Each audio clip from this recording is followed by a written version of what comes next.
My father left my mom because she couldn't give him a son. She kept trying, hoping each pregnancy would be the one, and that's how we ended up as 7 daughters. But the boy never came.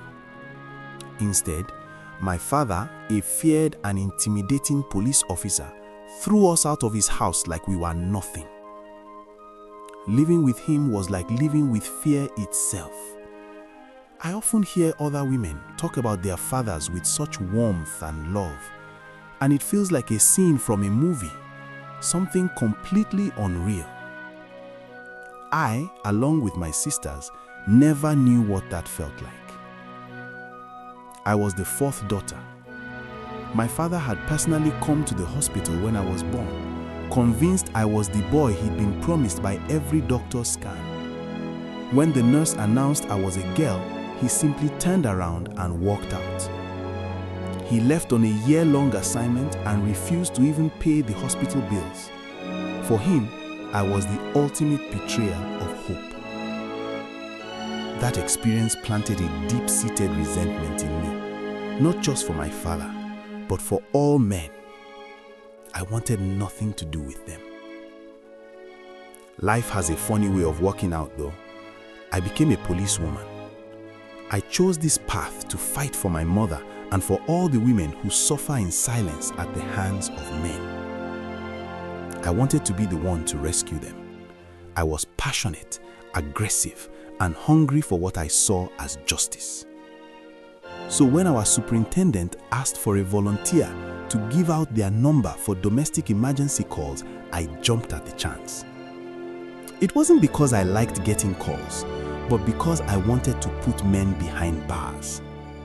Any small complaint and I was on the scene. A few questions and the man was in handcuffs. My operations were swift and decisive. It didn't take long for me to get promoted.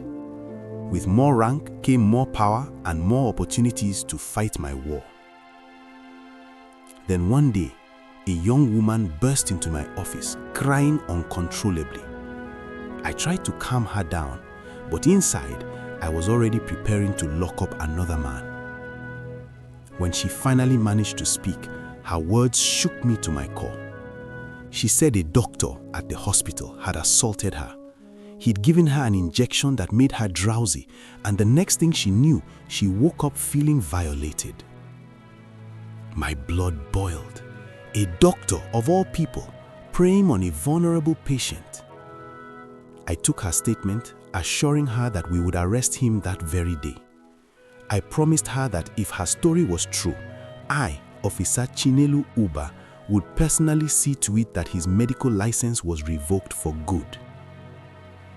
We drove to the hospital, but he wasn't there. We went to his house, he wasn't there either. His phone wasn't connecting. The nurses said he often took time for prayer and quiet reflection. Prayer, I scoffed internally. That's what they all say. I told the young woman we'd get him tomorrow. That night at home, I was still seething. My mother noticed. "Chinelo," she said gently, "what's wrong? Which man are you trying to arrest now?" She looked at me with sad eyes. "It hurts me to see you like this. You do this job with so much vengeance. You hate your father for what he did, but you are doing the same thing to other men. Some of these cases can be settled peacefully, but you throw them in a cell. Please take it easy." I didn't answer. She wouldn't understand. This was about saving women like us. I tossed and turned all night waiting for morning. I got ready, looked at myself in the mirror, and thought today is the day. I drove to the station, signed in, and went straight to the hospital. The young woman was already waiting for me. I felt a surge of pride. Women were finally learning to speak up. We waited. Soon, a Prado pulled into the parking lot. She grabbed my arm. "That's the doctor, madam. He's here." The moment I saw him, something inside me snapped.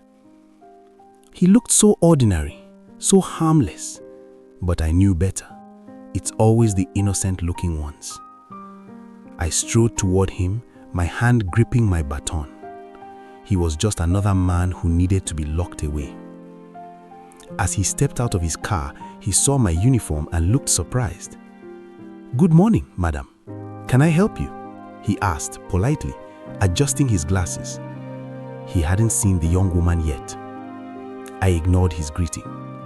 What was so good about this morning, other than the fact I was about to arrest him? "You are under arrest, Dr. Dixon," I said flatly. He took off his glasses, startled. "Arrest? For what? What did I do?" His hands were spread wide, a picture of confusion. "You will find out at the station," I replied coldly. Nurses started to gather, watching the scene. "Move," I commanded. He started muttering, "You can't just arrest someone without telling them why. This isn't some movie." One of the nurses stepped forward. "Officer, please, he'll go with you." She whispered something to him, then turned to me. "I'll go with you both. Please, let's just go." She took his hand and he reluctantly followed. I marched behind them, feeling the power. On the way to the van, he pulled out his phone to call his lawyer. In the van, the doctor and the nurse sat in the back while I drove. I couldn't understand why she was so insistent on coming. Maybe she had a soft spot for criminals, just like my mother fell for the wrong man. Love was a trap, one I would never fall into. After seeing my mother's pain and handling countless cases of abused wives, I was convinced marriage was a disaster. As these thoughts raged, my foot pressed harder on the accelerator. "Officer, please, take it easy," the nurse pleaded from the back. I glanced at her in the rearview mirror, and my fire in my eyes silenced her. When we got to the station, I realized the young accuser, Sharon, was gone. She had pointed him out and then vanished. Strange. Still, I had a job to do. I took the doctor inside to write his statement, but he refused. "Officer, tell me what my offense is. Why am I here?" I was about to tell him when Sharon walked in. "Ah, thank God you're here," I said. "Now you know why you're here." The doctor stared at her in disbelief. "You? You had me arrested?" he yelled, jumping to his feet. I stepped in. "Calm down and write your statement. When I'm done with you, your license will be history." As I turned to leave, the doctor shouted at Sharon, "I thought you said you loved me. Is this how you repay me for taking care of me when I was sick? Just because I didn't..." He trailed off as Sharon burst into tears. "You took advantage of me when I was helpless on that bed," she sobbed. I froze. Love? This was the first I was hearing about love. The pieces were shifting. It was clear there was much more to this story than I knew. But even so, one thing was certain in my mind. Dr. Dixon needed to be locked up for what he did to Sharon, and I was going to be the one to do it. Thank you for watching. If you want to know what happens next, make sure to like and subscribe for part 2. See you in the next video.